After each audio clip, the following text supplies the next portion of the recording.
Pessoal, então agora sim, muito boa noite, sejam muito bem-vindos à nossa aula ao vivo de manutenção de sistemas mecânicos, né? Então, mais uma aula aí, já enfileirando aí o final da unidade curricular, né?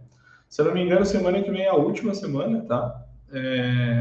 E a última aula ao vivo, então ela já vai se encerrar e depois nós já passamos para unidade curricular de manutenção de sistemas de controle e acionamento eletromecânico, que é comigo também.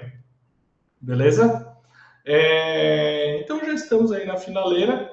E pessoal, dentro do universo da manutenção, vocês têm alguma pergunta antes de a gente começar? Sempre esqueço de perguntar. Certo?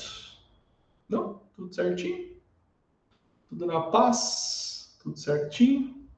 Então tá. Pessoal, dentro do mundo na manutenção de sistemas, né, mecânicos, elétricos também, e manutenção de maneira geral, tá, quando a gente trata de sistemas, tá, existem alguns métodos, pessoal, que a gente utiliza, né, para descobrir se tem algum problema acontecendo dentro do equipamento, sem precisar abrir ele ou destruir o equipamento, certo? E alguns desses métodos que a gente vai ver na aula de hoje, tá? O que vai acontecer na aula de hoje? A gente vai ver uns 3, 4 métodos, tá? A gente vai ver vídeo e tal, para vocês verem como é que isso acontece. Vou fazer um intervalo. Depois do intervalo, a gente vai fazer uma atividade, né? O que envolve essa atividade? É uma situação, problema para vocês resolverem, tá? Essa atividade envolve um contexto, né? E aí vocês vão através do conhecimento de vocês vão dizer, utilizando 3 métodos de diagnóstico, né? Vão dizer o que é possível descobrir através daquele diagnóstico. Beleza? Mas isso aí é para depois do intervalo. Vamos começar agora aí com a aula, falar um pouquinho sobre esses métodos aí. Já botei de arrancada aqui. Show. Quase que eu entreguei já. Então, galera, o diagnóstico, né, de dados dentro da manutenção mecânica, tá? Ele envolve aí a gente estar monitorando ao longo do tempo várias máquinas, vários parâmetros, e isso envolve uma quantidade de dados muito grande, né? E aí existem várias ferramentas que podem nos auxiliar aí para a gente chegar a um diagnóstico sobre um equipamento ou até um prognóstico, né? O que é um prognóstico? É a gente descobrir um problema bem antes de a gente realmente ter um diagnóstico e aquele diagnóstico, aquele problema começar a afetar aquela máquina, assim, para ela perder produção, tá? E aí, pessoal, algumas das principais técnicas para a gente diagnosticar uma possível falha, tá? A gente pode utilizar aí alguns como ferrografia, espectrometria, análise de vibração, termografia e muitos outros. Alguns a gente vai ver na aula de hoje como é que isso funciona aí no mundo da mecânica, beleza? Alguém já tem conhecimento sobre isso? Sobre essas técnicas de diagnóstico? Já trabalhou com? Conhece? Já ouviu falar? Ou não? Não? Então, pessoal, esses ensaios, né, que a gente fala, né, essas técnicas, a gente chama de ensaios não destrutivos, né? Por que tem esse nome, né? Porque a gente não precisa desmontar a máquina, a gente não precisa destruir um material ou destruir um componente para saber o que está acontecendo com ele, tá? Esse tipo de diagnóstico ele acontece lá na manutenção preditiva, né? Por quê? Porque é o momento onde a gente vai descobrir se a máquina tem algum problema, né? Bem antes dessa máquina realmente começar a ter problema, né? Por que eu digo isso? Porque muitas máquinas funcionam com problema sem ter uma perda de produção, sem ter uma perda de eficiência, né? Mas ao longo do tempo aquele problema vai se propagando, né?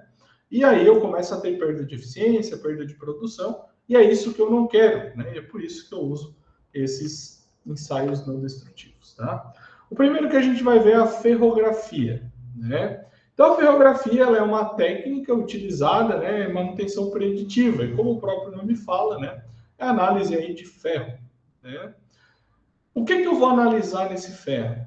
Alguns elementos de máquina, né, que funcionam junto das máquinas, aí porca, parafuso, né, um monte de elementos que contém ferro na sua constituição, né? Então, aços, materiais desse tipo. Tá? É possível de a gente fazer uma análise, né, no desgaste desses elementos de máquina. Né? Então, eu não preciso destruir o elemento de máquina. Né? Eu pego ele, desmonto e faço essa análise. Tá? Essa ferrografia ela pode ser feita tanto no próprio aço, né, ou ainda no óleo lubrificante da máquina. E aí a gente chama de outro nome, tá? Que é análise de óleos, beleza? A severidade desse desgaste da máquina, como é que a gente faz essa medição? Como é que eu sei que a partir de um ponto aquilo ali é um problema para minha máquina, né? Eu vou observar a morfologia do material. O que é a morfologia? É o modo, né? Como vocês sabem, né? Os aços são compostos por misturas de materiais, né? E essas misturas elas vão se aglomerando e formando o aço, né? É como se, não sei o nome daquela chapa. Tem uma chapa de aço que ela é toda com tipo como se fossem uns dentinhos assim. Como é que é o nome? Não é expandida, é outro nome. Não vou achar, enfim. Essa morfologia é a forma, né, como esses componentes do aço se unem ali na hora de formar aquele aço. Né? Então, eu vou olhar a coloração, vou olhar o tamanho dessas partículas, né? Vou olhar a graxa que é utilizada. Né? Por que eu vou olhar, por exemplo, óleo e graxa? Né? Vou dar um exemplo. Se nós tivermos problema com me fugiu a palavra, pessoal. Meu Deus do céu, hoje está difícil. Se nós tivermos problemas com engrenagem, por exemplo, né? De as engrenagens não estarem bem lubrificadas ou não estarem bem alinhadas, e aí as engrenagens começam a bater uma na outra, né? Algumas limalhas de ferro, né? Alguns pedacinhos de ferro começam a ser liberados naquele óleo, né? E aí, olhando aquele óleo, eu percebo que tem essas limalhas e eu sei que tem algum problema nas minhas engrenagens. Então, isso também é ferrografia, né? Essa análise desses óleos, né? Na graxa, a mesma coisa, né? E também tem essa parte de analisar o próprio componente, né? Então, vou pegar essa engrenagem, vou botar no microscópio e vou ver o que está acontecendo com essa engrenagem, tá? E aí, esses exames ferrográficos, eles são divididos em dois tipos, né? Eles podem ser quantitativos ou eles podem ser analíticos, tá? Quando eu falo quantitativo, eu sempre vou estar falando em número, independente do que eu estiver falando, tá? Então, quando eu fizer uma análise quantitativa, eu vou conseguir, ou eu vou pretender, né, determinar quanto de ferro tem quanto de aço, enfim, tem no que eu estou analisando, seja na graxa ou no óleo, enfim, e o tamanho dessas partículas que estão ali perdidas, tá? A partir disso, com esses resultados da quantidade e do tamanho dessas partículas, tá? Eu consigo saber se o desgaste foi muito severo ou se foi pouco severo, ou se foi médio, enfim. Para determinar a quantidade de partículas, a gente usa aí uma técnica que se chama contador de partículas, né? E vai quantificando se é pequena, média ou grande. Ou eu posso fazer um exame ferrográfico analítico. Nesse tipo de exame, eu não vou analisar a graxa, eu não vou analisar o óleo, né? Eu vou analisar a peça, né? Então, eu vou conseguir, observando a peça, ter a causa dos desgastes daquele componente, usando a morfologia, que é a forma como os componentes do meu aço se alojam ali, se integram entre si, tá? E aí a ferrografia analítica, ela separa os desgastes em 5 grupos. Mas eu vou mostrar para vocês aqui um pouquinho desses grupos, né? Só que eu vou mostrar um pouquinho na prática aqui para vocês entenderem como é que funciona. Esse é um vídeo bem antigo, tá? Mas é que é uma técnica bem antiga e ela não mudou nada ao longo do tempo. Ó, então aqui a gente está vendo um tipo de aço, tá? Num microscópio. Ah, professor, um super microscópio? Não, um microscópio comum, não precisa ser grande coisa, tá? Aliás, não existe microscópio pouca coisa, né? Mas um microscópio normal. Aqui nesse material a gente vai ter um desgaste natural por esfoliação. O que a gente pode observar aqui, ó? A gente pode observar alguns rasgos aqui, ó, alguns riscos, né? Isso quer dizer o quê? Que tem algo esfoliando esse meu material e fazendo como se fosse unhas, assim, ó. Certo? Isso não é normal, né? Não é para acontecer.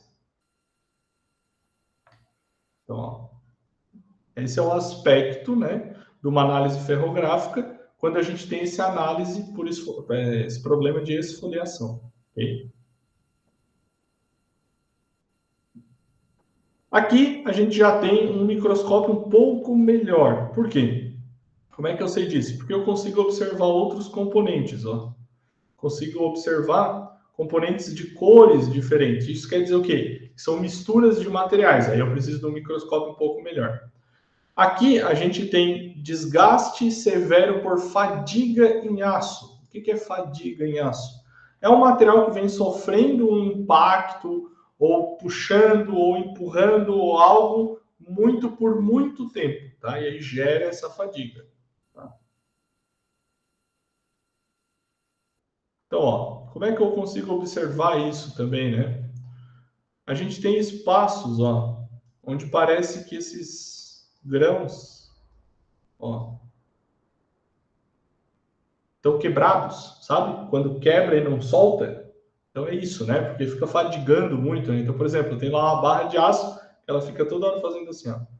Por exemplo, um feixe de mola de caminhão, por exemplo, fica toda hora fazendo assim, ó. E aí isso vai fadigando aquele aço, né?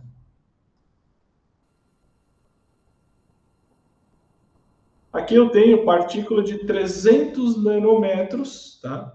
300 nanômetros é muito pequeno, tá? Que ela apareceu no óleo, tá? Pela quebra do filme lubrificante, tá? Para vocês verem. Aqui é uma partícula, né? Tudo isso aqui é uma partícula, né? A gente consegue ver e quantificar isso também. Aqui a gente tem também desgaste severo por fadiga em cobre, né? Então vocês podem ver que a fadiga, aonde abre ali, né? Vamos dizer assim, eu vou fadigando, fadigando, abre uma fissura, né? Dei a palavra. Pode ver que a cor é diferente, ó, da fissura, né? Porque em cobre, então, vai ter essa cor alaranjada, tá? Ó.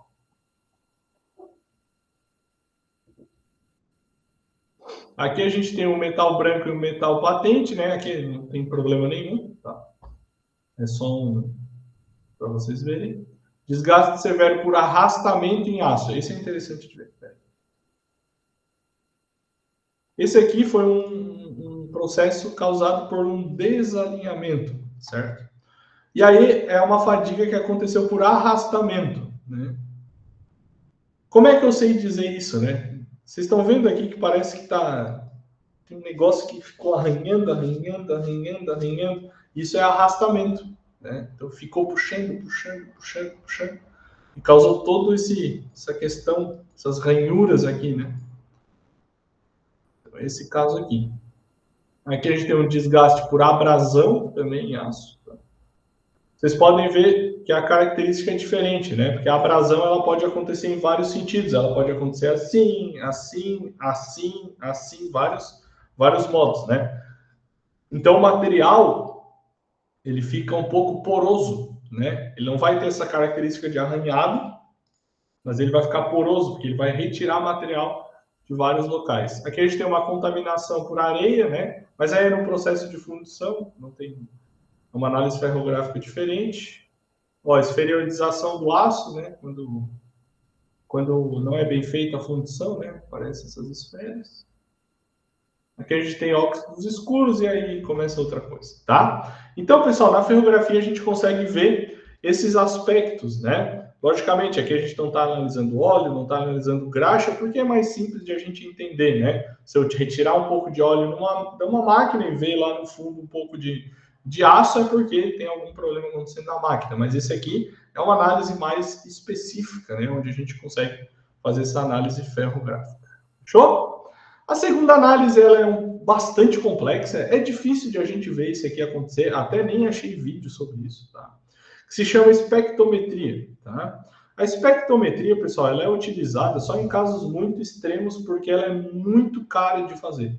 A máquina para utilizar é cara e quem tem cobra muito caro para fazer. Por quê? Ela vai determinar quais são, ela vai pegar um fluido, por exemplo, um óleo de uma máquina e vai determinar quais são os componentes químicos que tem naquela amostra de óleo.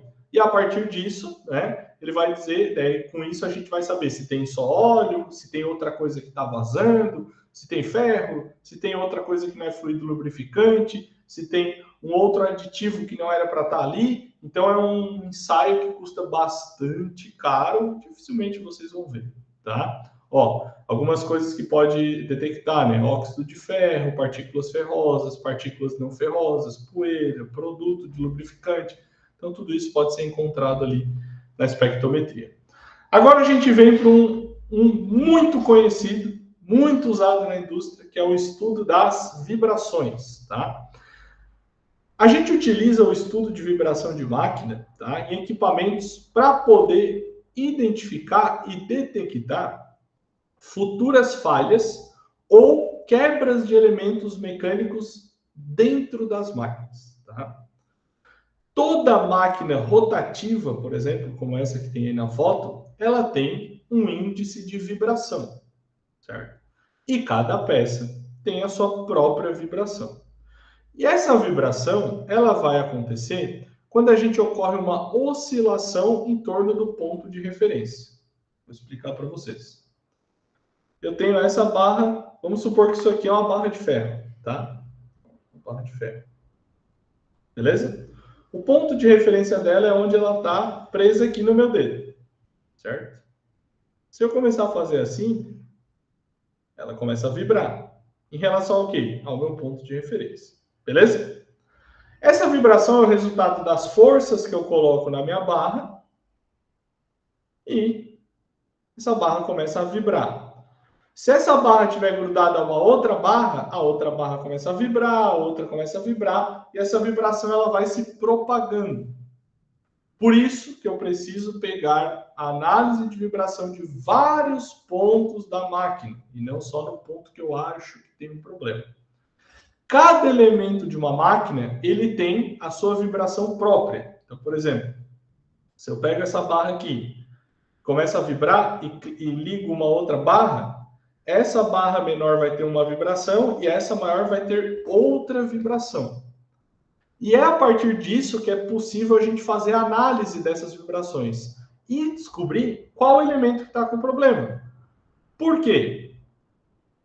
Se eu sei que essa barra tem uma vibração X e essa tem uma vibração Y, e eu consigo identificar a vibração Y e não consigo encontrar no ensaio a vibração X, eu sei que a barra que tem vibração X é que está com problema, certo? E aí, pessoal, dentro desses fatores de vibração, o que a gente identifica?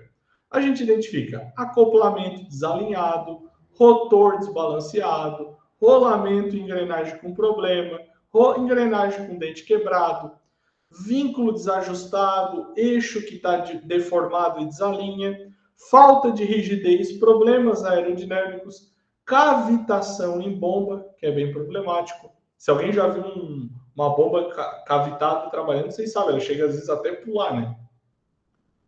Problemas de lubrificação com folga em bucha, desbalanceamento de rotor, nivelamento de equipamento e vários outros problemas que vão gerar uma vibração anormal nesses componentes. Tá? O que pode trazer de problema para minha máquina essas vibrações? Eu posso ter desgaste precoce de componentes, ou seja, eu vou gastar muito mais com manutenção. Eu posso ter quebras repentinas, e aí eu vou perder a minha máquina por um tempo até consertar.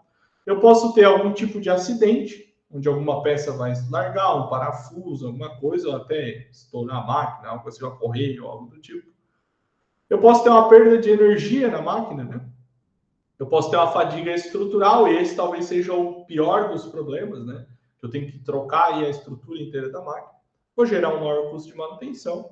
Vou ter partes que são conectadas se desconectando, por exemplo, quando eu tenho dois eixos acoplados, né? E o acoplamento está desalinhado, e o eixo está desalinhado, os parafusos vão afrouxando, afrouxando, afrouxando até que os eixos se desalinham, né? E a partir disso, pessoal, com tudo isso, o que vai acontecer?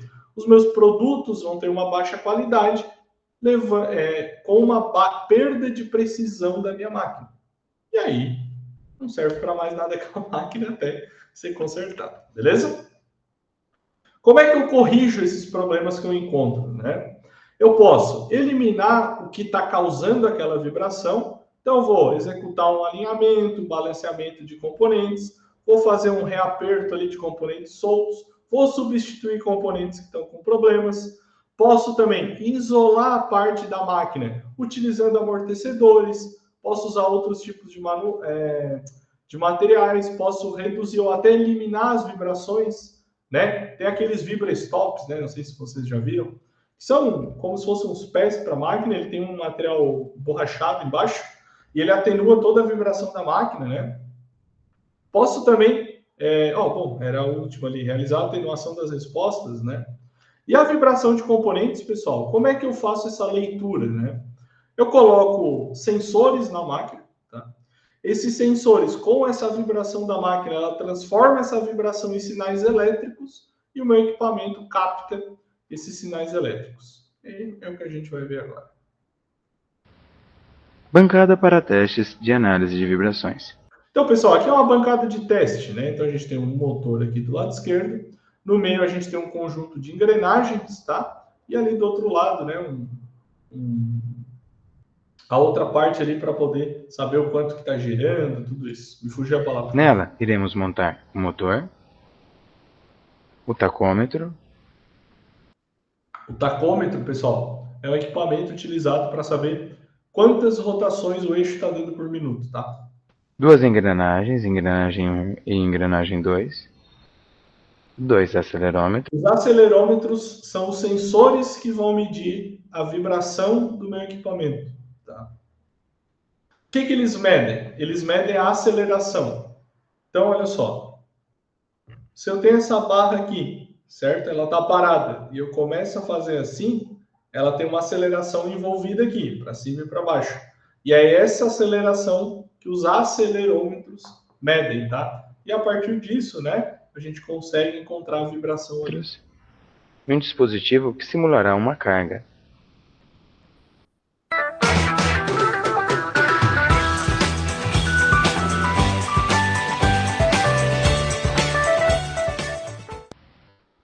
Montaremos então uma engrenagem de 25 e outra de 75 dentes, lembrando-se que uma delas tem algum defeito, que iremos descobrir através da análise de vibrações. Em seguida, montaremos o motor, regularemos o tacômetro para medir a rotação. Esse sinal aqui é do tacômetro, tá? Esse laser aqui é para medir quantas rotações esse eixo está dando. Rotação efetiva do eixo 1. Na sequência, montaremos os acelerômetros, os quais serão responsáveis de medir a vibração do nosso conjunto em funcionamento. Monte os campos que farão a ligação dos acelerômetros até o computador. Os acelerômetros são os sensores que vão medir a vibração, tá?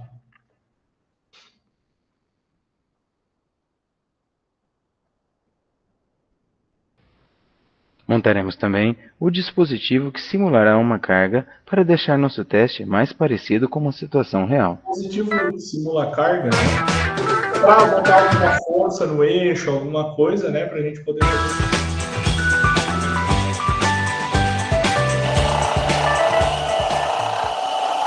Começamos então o nosso teste prático.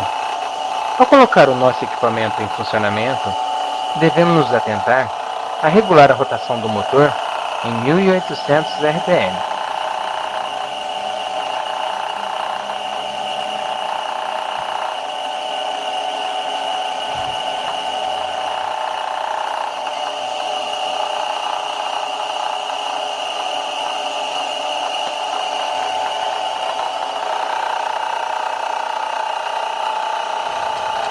Vamos simular uma carga de aproximadamente 1 Nm, para deixar o nosso teste mais parecido com uma situação real. Então ele está segurando um pouco o eixo, né? Como se tivesse algum outro acoplamento ali funcionando. Percebam que o nosso conjunto não mantém um ruído uniforme. Vocês podem perceber que o ruído de vibração já mudou, como ele falou, né? Já tem algo errado aí. Mas somente através dos acelerômetros podemos enviar. Só que olhando não dá para ver, né? A gente não consegue identificar se tem algum problema na engrenagem só analisando o ruído ali, né? Enviar informações a respeito da vibração para um software no computador e assim podemos analisar os gráficos. Montaremos então um trem de engrenagens com relação de transmissão de 3 para 1, aonde, no primeiro eixo, ele só está explicando como é que ele montou a engrenagem. nos gráficos a seguir, a escala horizontal indica a frequência dos elementos e a escala vertical. Pessoal, quando a gente mede vibrações, tá? Ela entrega o resultado em frequência, sempre em hertz, kilohertz, etc. Indica a amplitude da vibração. Ao gerarmos o espectro de frequência desse conjunto, fica bem caracterizado a frequência de engrenamento. Então a gente consegue observar, pessoal, ó, se a gente traçar uma linha média aqui, né, a gente consegue ver que teve um pico bem fora do normal, né, bem anormal, que é lá da caixa de engrenamento. 150 Hz, com bandas laterais na distância de 30 Hz, o que já caracteriza um defeito no engrenamento. Porém, para um diagnóstico mais preciso, podemos recorrer à técnica de análise por envelope, pois a mesma responde com muito mais sensibilidade aos defeitos dos impactos. Agora sim, fica bem O que caracterizado. ele faz nessa técnica, tá? Ele pega aquele espacinho pequeno e expande, né? E aí é possível ver também, né? A gente tem 3 picos anormais. E esses 3 vêm da caixa de engrenamento. Beleza? E é assim que a gente faz a análise de vibração. Fechou? Alguma pergunta, pessoal? Até agora?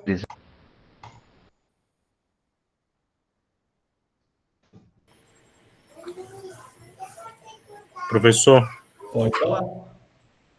entre as engrenagens, ele consegue identificar qual engrenagem específica? Já que o senhor falou que, dependendo do item, tem vibrações diferentes. Não, qual engrenagem não tem como saber. Ele tem como saber que é na engrenagem, mas não qual delas que está com problema. Mas aí, assim, ó, só para complementar, né? Ele pode usar 2 análises, por exemplo. Ele pode usar uma análise ferrográfica nas engrenagens, né? Pode desmontar as engrenagens e ver qual que está com problema, né? Usando análise ferrográfica. Então, esses tipos de diagnóstico, pessoal, eles são sempre complementares, né? Nunca a gente vai usar, dificilmente a gente vai usar só um ou só o outro, né? Geralmente a gente usa um e complementa o nosso resultado com o outro, beleza? E a última técnica de diagnóstico que a gente vai ver hoje é a termografia, né? Então, pessoal, dentro da manutenção, a gente utiliza aí a temperatura como um parâmetro, né, das condições de trabalho da nossa máquina, tá? Então, a temperatura também, né? Quem é que nunca viu que tinha alguma coisa com problema numa televisão, numa geladeira e foi lá e botou a mão para ver se estava muito quente, né? Nas máquinas industriais também funcionam desse jeito, tá, pessoal? Quando nós temos temperaturas muito altas, né, geralmente a gente tem indicativos que a máquina pode estar ali apresentando algum sinal, que tem um componente deteriorando, ou que tem uma lubrificação com algum problema, ou tem algo acontecendo naquele equipamento. Essa análise de temperatura de trabalho da máquina, ela, né, auxilia para a gente elaborar alguns relatórios quanto, né, aos problemas que a máquina está passando. Os principais equipamentos utilizados aqui são os termômetros, né? E geralmente são esses termômetros de infravermelho, né? Onde a gente aponta lá na época da Covid, né? Que apontava na testa para ver se a pessoa estava com febre e tal. Mas ultimamente tem se usado esses sensores termográficos. Tá? Eles são visores, né, utilizados numa técnica que se chama termografia, tá? Para analisar as imagens em tempo real. Então, a imagem vai nos mostrar se aquele componente tem um aumento de temperatura ou está em temperatura normal. Tá?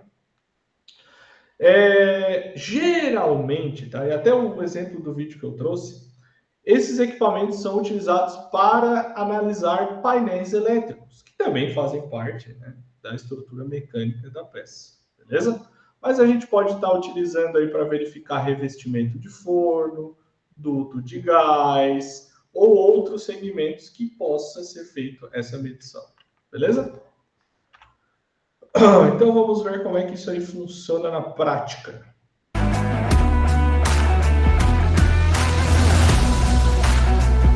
Ele vai fazer uma análise num painel elétrico, tá?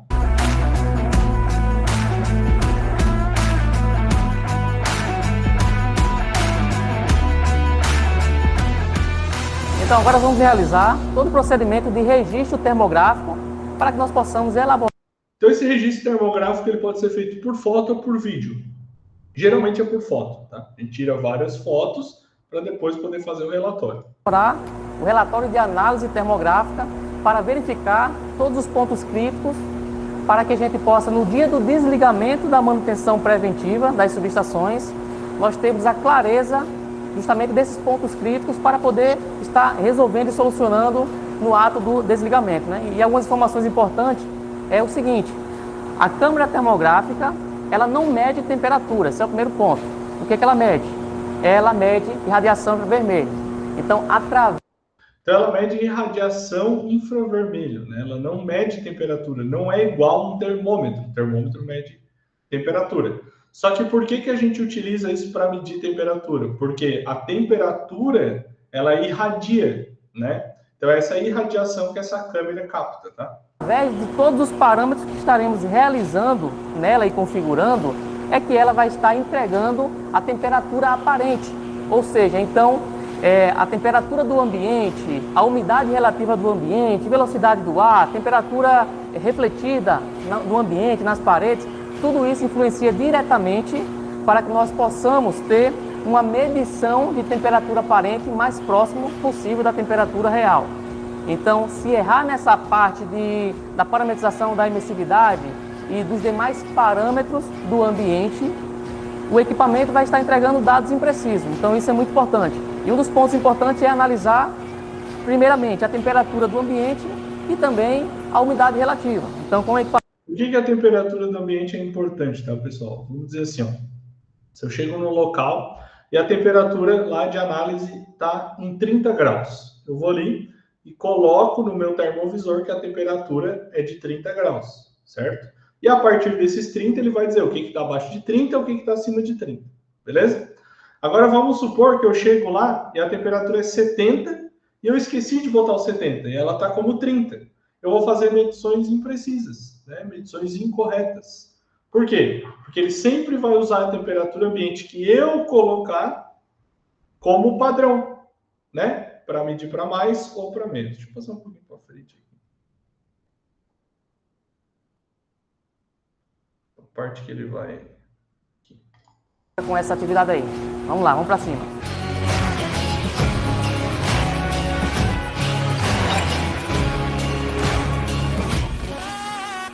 Então ele vai medir vários pontos e vai anotando. Ele está medindo uma...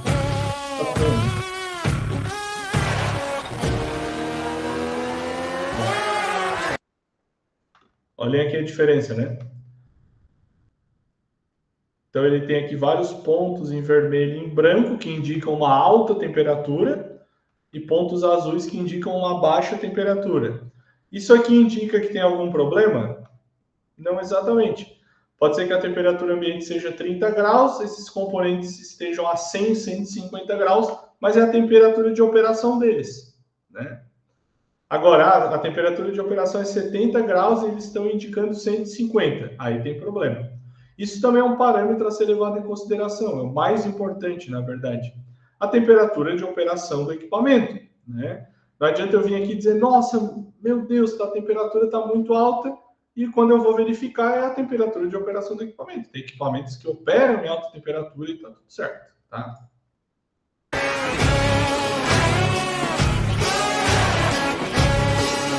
Então, olha só, aparentemente tem um ponto quente. Muitas das vezes, esse ponto de aquecimento, tá certo? Não é uma anomalia, e sim um reflexo. E como é que a gente identifica isso? Movimentando a câmera termográfica. Então, na medida que eu movimento, se ele movimenta junto com a câmera, então isso não é um ponto quente. Então, é muito importante estar analisando isso.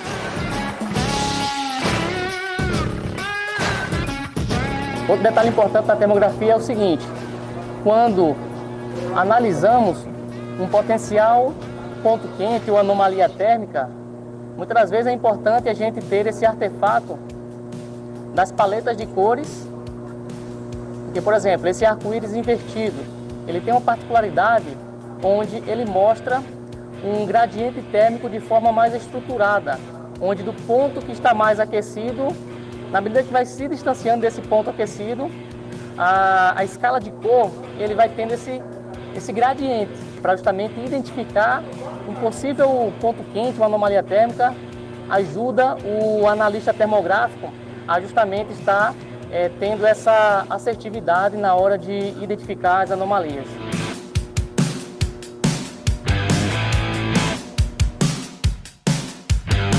E aí, pessoal, a partir dessas imagens que ele vai adquirindo, né, ele vai fazer depois o relatório dele para observar aonde tem problema, aonde não tem, aonde a temperatura está muito elevada, aonde não está, pontos a serem observados e tudo isso. Show? Alguma dúvida, pessoal?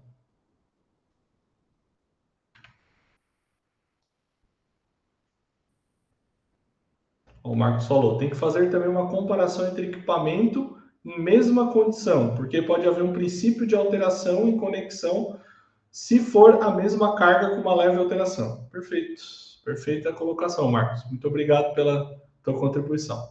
A gente tem que comparar, né, com equipamentos funcionando de maneira normal.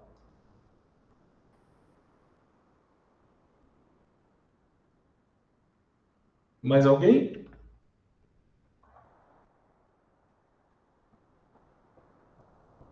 Então tá. Pessoal, então vamos fazer um intervalinho aí. Aí depois do intervalo, até umas 21h10, 21h05, por aí. Dá tempo de vocês quiserem comer alguma coisa. A gente volta e vai fazer aquela atividade que eu falei para vocês lá, um estudo de caso bem legal. Beleza? Então, vou botar aqui a telita do nosso intervalo e daqui a pouco a gente volta.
Vamos lá então, minha rapaziada. Vamos lá fazer então a atividade. Então a atividade é a seguinte.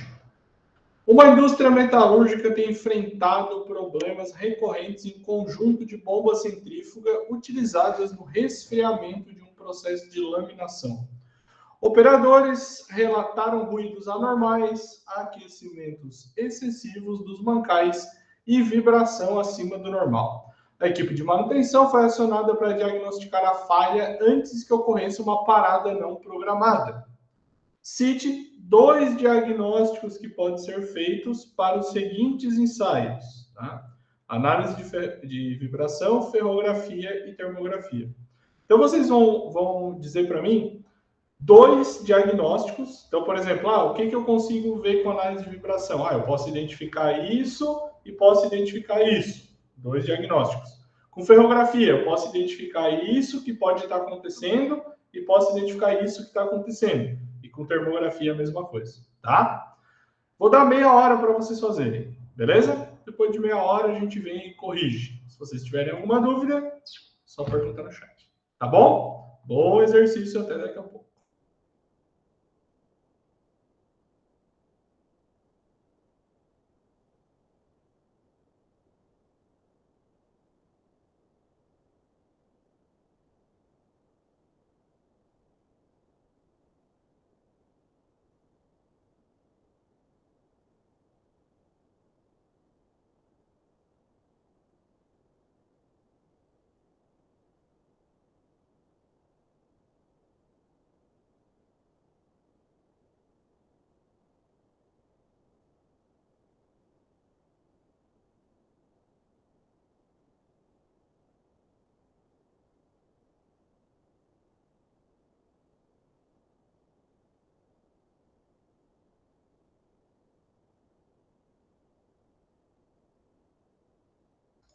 Não entendi, Nicola, que tu perguntou. Não é para escolher 2 desse.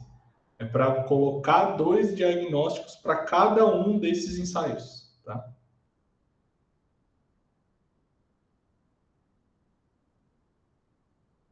No caso, no total serão 6 diagnósticos, né? 2 para análise de vibração, 2 para ferrografia e 2 para termografia.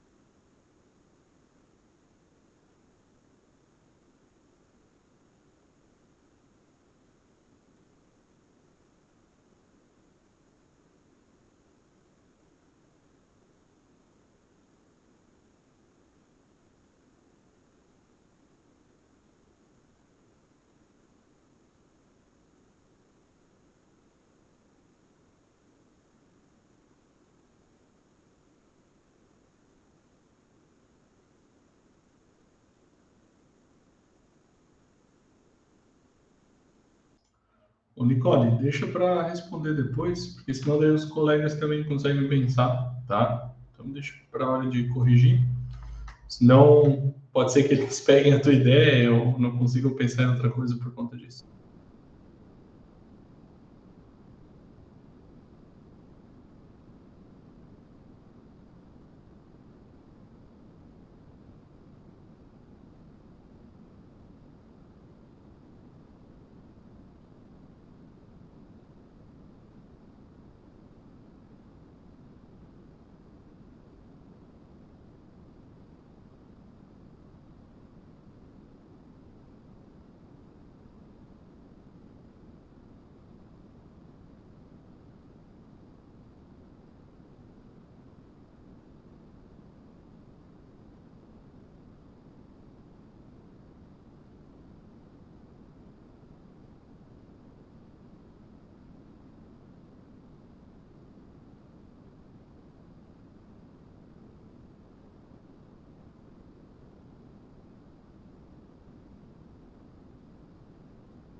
Ô, Denício, boa noite, tudo bem? Tu diz nota do quê? Do presencial?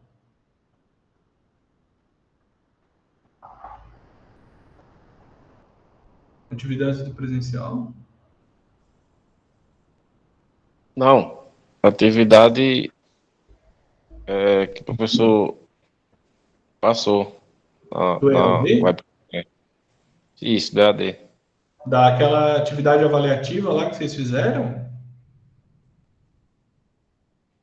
Que teve a 1 e a 2. Ah, sim, não, A mas 1, lá quando tu termina a nota já aparece, depois tu consegue ver. não, antes de eu entrar na webconferência, que eu entrei agora há pouco, eu cheguei do trabalho. Antes de eu entrar, eu dei uma olhada para poder perguntar ao professor, Tá. porque lá tá finalizada, porém não tá a nota.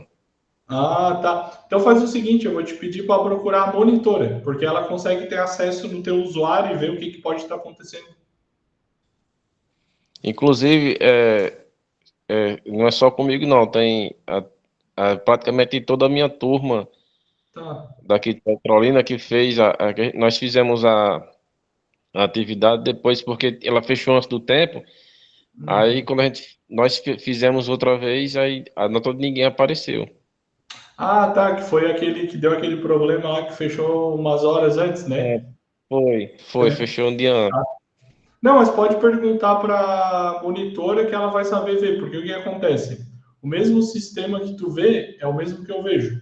Então, tipo, se eu acessar o teu usuário, eu não vou conseguir ver também, porque é igual. Mas ela consegue ver, Ah, porque as tá ok. posições dela são diferentes das minhas, entendeu? Não, é que eu pensei que o professor, tipo assim, era quem lançava, quando tipo assim, eu tinha como, Não, não. sabe?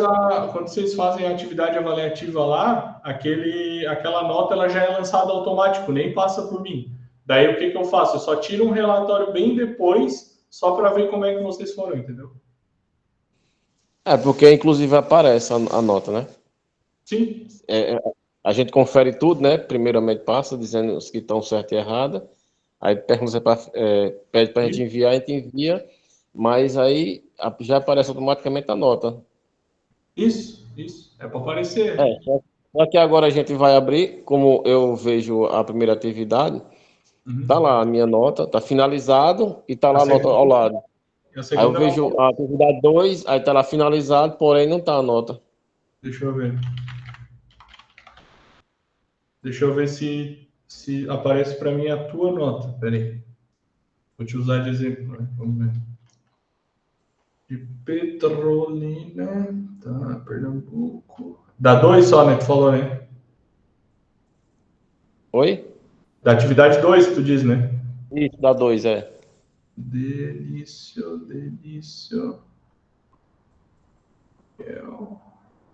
Delício. Não, pra mim aqui tu tem nota, tá tudo certo. Não tá aparecendo pra ti? Tá não.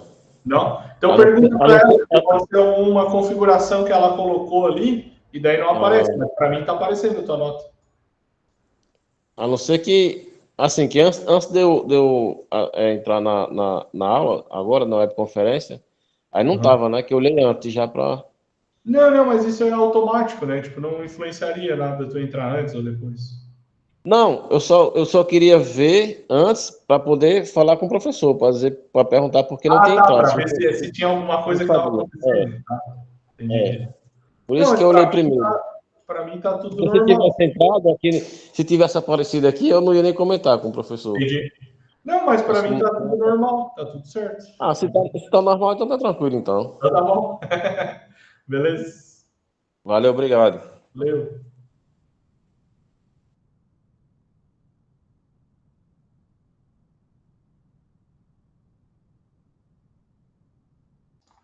Ô, pessoal, inclusive, falando em atividade avaliativa, o que vocês acham? Vou perguntar para vocês, tá? E a gente tem um tempinho ainda, a gente abrir de novo essas atividades aí, pelo menos até semana que vem, para os colegas terem mais uma chance aí para fazer. O que vocês acham? Agora que eu vi, Nicole, desculpa. Eu posso abrir, não tem problema. Agora que eu vi que tu é dessa turma aqui, eu não tinha visto. Eu respondi a tua mensagem lá, mas eu não. Agora que eu vi que é dessa turma. Então eu vou fazer assim, ó. Eu posso reabrir, então eu vou fazer. Tá? Deixa eu ver até quando. Até semana que vem, tá? Mais uma semaninha aí nas duas atividades, tá, pessoal? Eu vou reabrir aí até dia 22. Fechou? Combinados? Para quem não fez, vão lá, aproveitem e façam, tá bom?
Então tá, pessoal, estão reabertas as duas atividades, tá? Tanto a um quanto a 2 até dia 22, tá? Até semana que vem, terça-feira que vem, tá?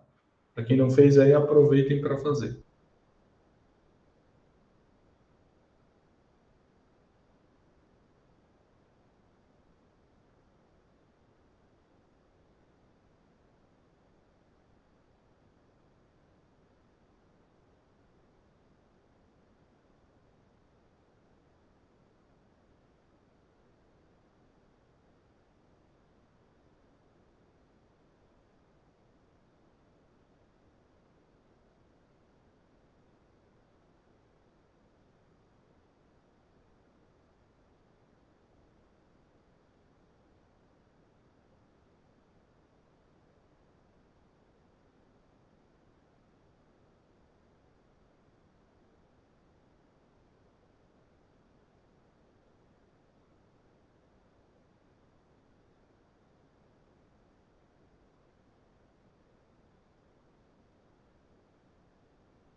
Vamos lá então, meu pessoal. Vamos corrigir?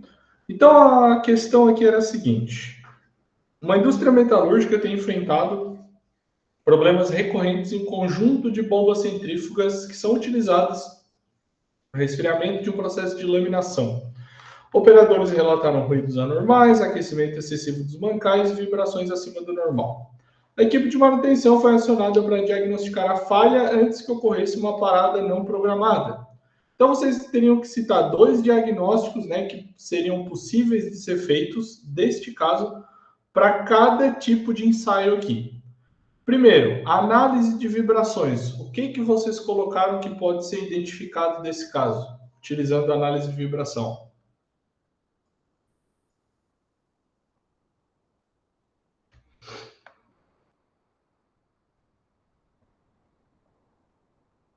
A Nicole já tinha respondido ali, né? Verificar desalinhamento do mancal e no eixo. Tá certo.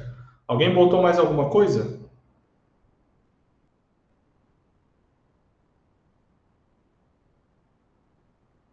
Se vocês quiserem responder pelo microfone e pelo chat, fiquem à vontade, tá?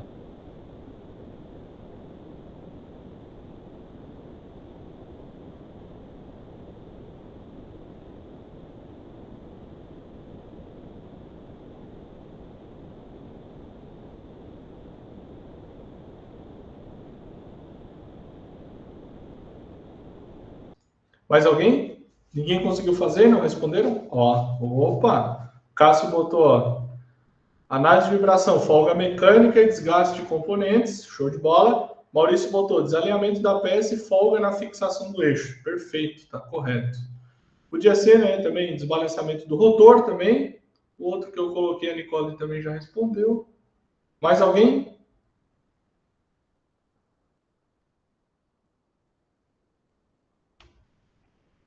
Não? Segundo método, pessoal, ferrografia. O que vocês colocaram, né? O Cássio respondeu ali arrastamento de material e oxidação. Show de bola. Eu coloquei 2 aqui, mas eu vou deixar para depois. Esperar vocês responderem, que por nada é a mesma coisa. O que vocês colocaram? Na ferrografia.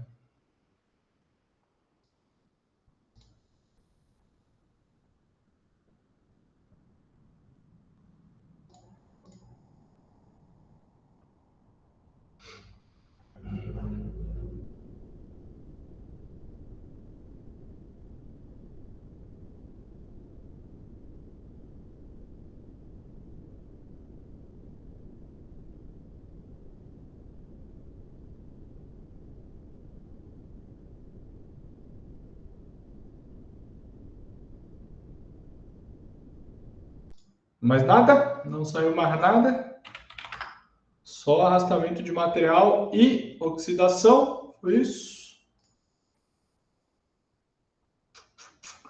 Eu botei aqui desgaste anormal de mancais ou de engrenagens, né, nesse caso, ou falhas por atrito ou lubrificação inadequada. Poderia entrar aqui na análise ferrográfica também. Aí podia ser tanto na na quantitativa ou na outra analítica, tá? E por último, a termografia. O que vocês colocaram aí? O Cássio colocou monitorar aquecimento de componentes elétricos e detecção de desequilíbrios e sobrecargas elétricas. O que vocês colocaram? Nicole colocou termografia, verificar superaquecimento de mancais e atrito excessivo nos componentes móveis. Perfeito. Maurício botou determinar pontos de curto e pontos com temperatura acima do normal. Perfeito.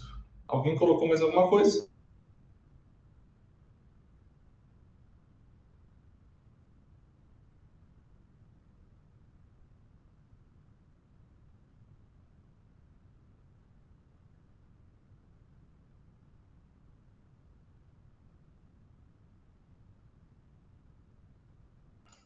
Não? Eu também coloquei as mesmas coisas que vocês colocaram, na real. Eu coloquei aquecimento excessivo em mancais. A Nicole respondeu alinhamento incorreto ou atrito em partes rotativas também, que entra aí na parte que vocês responderam. Beleza? Pessoal, então por hoje era isso. 2 anúncios que eu tenho para dar para vocês. Primeiro, atividades avaliativas 1 e 2 estão reabertas até terça-feira, tá? Dia 22. E depois não tem mais prazo para reabrir isso, tá?